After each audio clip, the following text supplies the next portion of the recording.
Assalamualaikum warahmatullahi wabarakatuh. Alhamdulillahi rabbil alamin wa bihi nasta'inu ala umur dunya waddin wa sallallahu ala Muhammad wa tabihi ila yaumiddin. Amma ba'd. Qala Allah ta'ala fi kitabul karim, ya ayyuhalladzina amanu taqullaha haqqa tuqatih wa la tamutunna illa wa antum muslimun. Wa qala Rasulullah sallallahu alaihi wasallam fi kitab hadis, ikhma akadukum min majlisi summa raja'a ilahi fa wa akakubi. Amma ba'd. Bapak-bapak, ibu-ibu yang dirahmati Allah taala, yang pertama dan utama, mari kita panjatkan puji syukur kita kehadirat Allah taala yang telah memberikan rahmatnya kepada kita semua, yang telah memberikan begitu banyak kenikmatan kepada kita semuanya.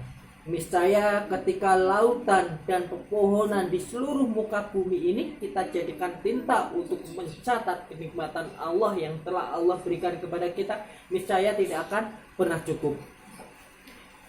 Yang kedua, salam serta salawat kita curahkan kepada baginda Muhammad sallallahu alaihi wasallam, kepada keluarganya, kepada para sahabat, tabi'in, tabi'ut tabi'in, serta salafus soleh yang senantiasa menjadikan beliau sebagai suri teladan. Dan mudah-mudahan kita semua yang hadir di majelis ini kelak akan mendapatkan syafaat dari beliau. Nah, bukan hanya kita saja, melainkan anak cucu kita, generasi penerus kita juga akan mendapatkan syafaat dari Rasulullah Shallallahu Alaihi Wasallam. Bapak Ibu yang dirahmati Allah, beberapa waktu lalu telah diselenggarakannya Muktamar Internasional yang diselenggarakan salah satu organisasi di negeri ini, dan di situ membahas bahwasannya fikih klasik itu perlu diganti. Intinya seperti itu, perlu diganti, dan selamat datang ya. Mereka menyambut selamat datang fikih modern yang berdasarkan PBB. Nah, tentu ini menjadi ada yang pro dan kontra di tengah-tengah masyarakat. Karena kita tahu sendiri, kita tahu bahwasanya sejak dulu ya, fikih yang digunakan adalah fikih klasik, dan di situ juga menyinggung berkenaan tentang khilafah. Nah, maka dari itu untuk mengetahui sebenarnya apa tujuannya dan bagaimana prosesnya dan khilafah itu seperti apa, telah kita undang narasumber kita ya. Dan kebetulan di samping saya sudah hadir Ustadz S. Beliau adalah salah satu ustadz pengasuh di pondok pesantren A di sebuah kota S, dan beliau juga sebagai penanggung jawab di sebuah majalah dan juga tabloid di rubrik tanya jawab. Nah, beliau juga aktif dalam membuat tulisan-tulisan yang membahas berkenaan tentang hukum. Nah, langsung saja Bapak Ibu, untuk mempersingkat waktu agar kita bisa mengetahui ya, kita harus seperti apa sikapnya, mendukung atau menolak. Karena ketika kita mendukung harus punya alasan, ketika kita menolak pun juga harus punya alasan. Langsung saja. Assalamualaikum Ustaz. Bagaimana Ustaz kabarnya? Alhamdulillah, selalu baik. Baik Ustaz, beberapa waktu yang lalu telah diselenggarakannya Muktamar Internasional Ustaz. Di situ membahas berkenaan tentang fikih dan juga menyinggung tentang khilafah. Nah, dalam muktamar tersebut dinyatakan bahwasanya fikih klasik ini sudah lagi tidak relevan dengan kemajuan zaman modern saat ini Ustaz. Sehingga fikih klasik ini perlu diganti Ustaz dengan fikih berdasarkan PBB. Nah, sebenarnya apa Ustaz tujuan dari diselenggarakannya muktamar tersebut? Apakah itu memang harus dilakukan karena itu urgent, atau ada udang di balik batu karena ada tujuan lain Ustaz? Oh ya Ustaz, dalam sebuah hadis bahwasanya Allah itu akan mengutus pembaharu setiap 100 tahun Ustaz. Apakah dengan memperbaharui fikih klasik menuju fikih yang berdasarkan PBB ini sesuai dengan hadis tersebut Ustaz?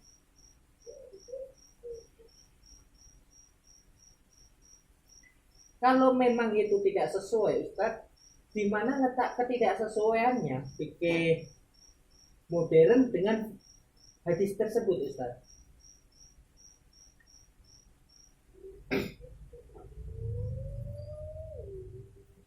Oh ya Ustaz, dengan mengadopsinya, ya kan, fikih modern berdasarkan PBB ini kira-kira bertentangan dengan ajaran ulama ahlul sunnah wal jamaah atau tidak Ustaz?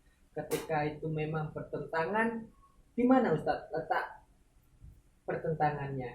Jika itu sesuai, di mana Ustaz letak kesesuaiannya?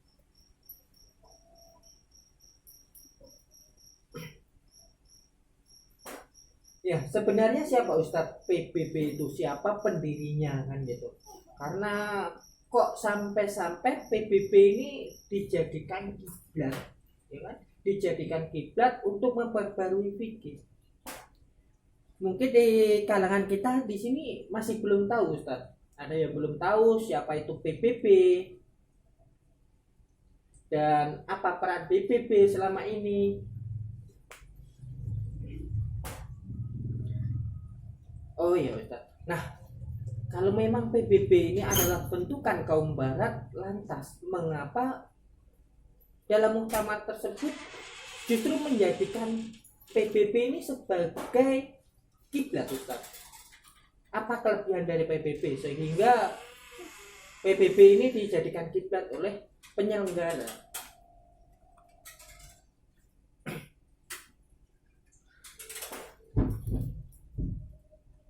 Nah, dalam muktamar tersebut juga dijelaskan Ustadz bahwasanya khilafah ini sudah lagi tidak relevan, itu sudah terlalu kuno, ya, maka sudah tidak cocok di era zaman sekarang. Apakah demikian Ustadz?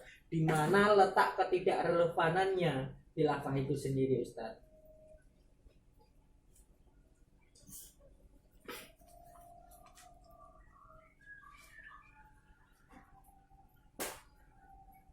Nah, kalau memang ini adalah untuk menancapkan ideologi kapitalisme sekuler di negeri ini Ustaz, tentu sangat memprihatinkan dan kita harus berupaya untuk menanggulanginya. Nah, bagaimana Ustaz caranya agar anak cucu kita ini tidak terbawa arus liberalisme?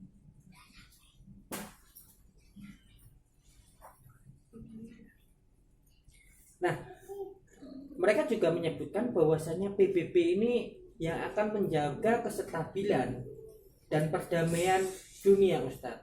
Tapi ketika kita lihat terjadinya konflik di beberapa negara, ya kan, seperti Rusia dengan Ukraina dan juga Palestina yang selalu dijajah oleh kaum kafir Yahudi Israel, terusan Cina yang membantai kaum minoritas Uighur. Nah, di situ di mana sebenarnya peran PBB Ustaz? Karena selama ini memang belum bisa menyelesaikan hal tersebut. Nah, Ustaz, semisal apa yang dideklar dalam muktamar kemarin ini disepakati bahwasanya fikih modern yang berdasarkan PBB ini disetujui Ustaz. Kira-kira apa yang akan terjadi di negeri ini? Apa yang akan terjadi pada generasi muda kita gitu. Terus langkah apa Ustadz untuk menanggulangi tersebut?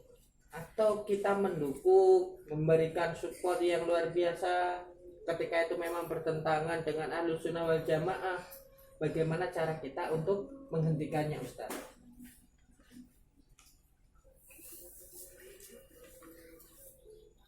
Nah, sebenarnya PBB sendiri itu berdiri sejak kapan Ustaz? sehingga seolah PBB ini sebagai penyelamat bangsa-bangsa. Karena apa ya, seolah-olah PBB ini di berbagai media ini dapat menjaga ya perdamaian di dunia, Ustaz. Walaupun faktanya PBB sendiri selalu diam, tidak pernah menyelesaikan konflik, ya kan?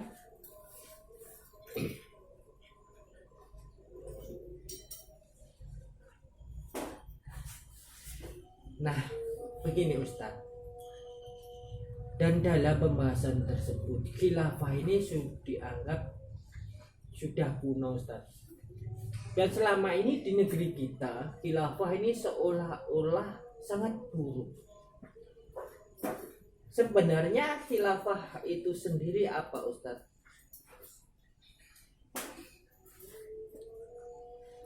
Nah, kalau khilafah itu sendiri adalah negara Islam, lantas pertama kali ya berdirinya khilafah itu di mana, Ustaz?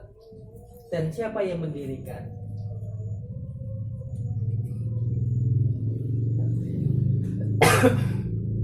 Nah, kalau memang khilafah ini adalah didirikan oleh Rasul Shallallahu Alaihi Wasallam, kenapa juga, Ustaz, ajaran khilafah ini adalah ajaran bagian dari ajaran Islam, mengapa selalu dijadikan kambing hitam, Ustaz?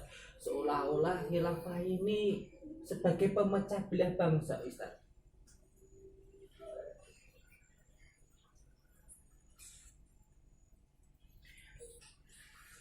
Nah, kalau begitu Ustaz, sejak kapan paham sekulerisme ini masuk ke negeri ini? Karena dalam sejarah para Wali Songo itu sudah mengislamkan Nusantara, ya. Sudah banyak kerajaan-kerajaan yang berbasiskan Islam, bahkan menginduk ke Turki Utsmani, Ustaz. Tentu ketika itu Islam sudah tertancap kuat di negeri ini, di Nusantara. Nah, mulai kapan, Ustaz, sekulerisme ini masuk di Nusantara? Serta bagaimana caranya, Ustaz, para kaum sekuler ini menancapkan paham sekulerisme di negeri ini yang mayoritas berpenduduk Muslim, Ustaz?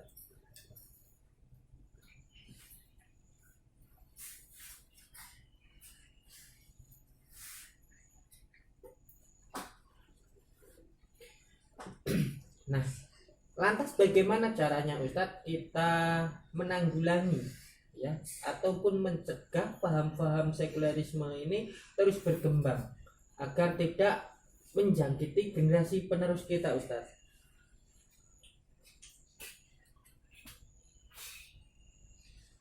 Oh ya, Ustadz, mungkinkah khilafah ini akan tegak kembali, Ustadz? Kira-kira ketika khilafah ini akan tegak kembali itu kapan, Ustadz?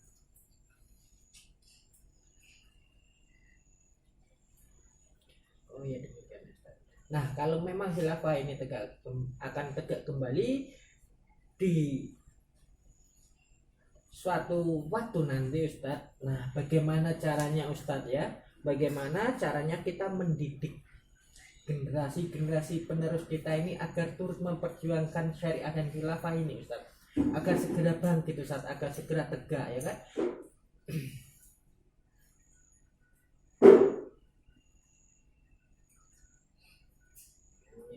Nah, lantas bagaimana caranya, Ustadz, untuk menegakkan itu agar kita bisa mengajarkan generasi-generasi muda kita agar mereka turut berjuang kan, seperti itu?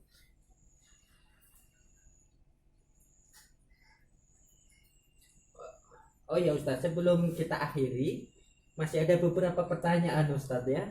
Nah, bagaimana, Ustadz, caranya ya mengubah paham sekulerisme yang sudah terlanjur masuk ke generasi muda kita ya agar mereka meninggalkan paham-paham sekuler tersebut, Ustaz, agar mereka kembali lagi kepada fitrahnya, ya kan? Sebagai seorang muslim dia akan memperjuangkan lagi syariat Islam, Ustaz, agar sesuai dengan Ahlus Sunnah wal Jamaah kembali, Ustaz.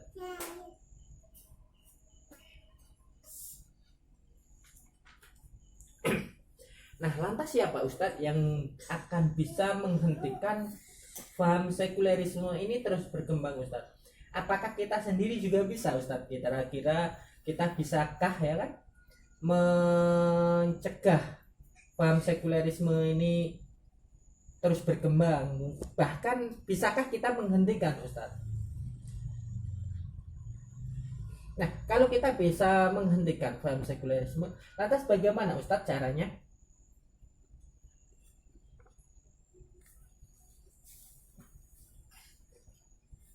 Oh iya. Oke, Ustadz, terima kasih, syukran kasiron atas waktunya dan ilmunya. Ya, demikian Bapak Ibu, bahwasanya fikih modern yang sesuai PBB tentu ini bertentangan dengan ahlu sunnah wal jamaah. Tentu kita harus kembali kepada fikih yang murni, fikih Islam yang sesuai dengan ajaran-ajaran Islam. Bapak Ibu, tentu PBB akan terus-menerus menancapkan paham sekulerisme di negeri-negeri kaum muslim, karena mereka menginginkan, ya kan, ideologi mereka tetap berkembang dan menginginkan para pejuang-pejuang Islam ini dihilangkan dari muka bumi ini, karena mereka meyakini bahwasanya khilafah itu juga akan tegak. Maka dari itu Bapak Ibu, mari kita bersama-sama memperjuangkan syariah dan khilafah hingga tegak, agar apa, kita nanti diakui sebagai umatnya Rasulullah Shallallahu Alaihi Wasallam. Tentu ya tidak mudah menjadi umat Rasulullah Shallallahu Alaihi Wasallam. Bisa saja kita mengakui sebagai umatnya, tetapi ketika itu ya belum menjamin kita diakui oleh Rasulullah. Tentu kita harus berlomba-lomba agar Rasulullah Shallallahu Alaihi Wasallam ini juga mengakui kita sebagai umatnya. Nah, lantas bagaimana Bapak Ibu caranya agar kita ini juga diakui sebagai umat Nabi Muhammad Shallallahu Alaihi Wasallam? Tentu menjadikan beliau sebagai suri tauladan yang baik bagi kita dalam bertindak, dalam bermuamalah, bahkan dalam bernegara. Maka dari itu Bapak Ibu semuanya, mari kita bersama-sama menegakkan syariah dan khilafah. Akhirul kalam dari kami, dari segenap panitia, kami mohon undur diri, kurang lebihnya kami mohon maaf. Akhirul kalam, wassalamualaikum warahmatullahi wabarakatuh.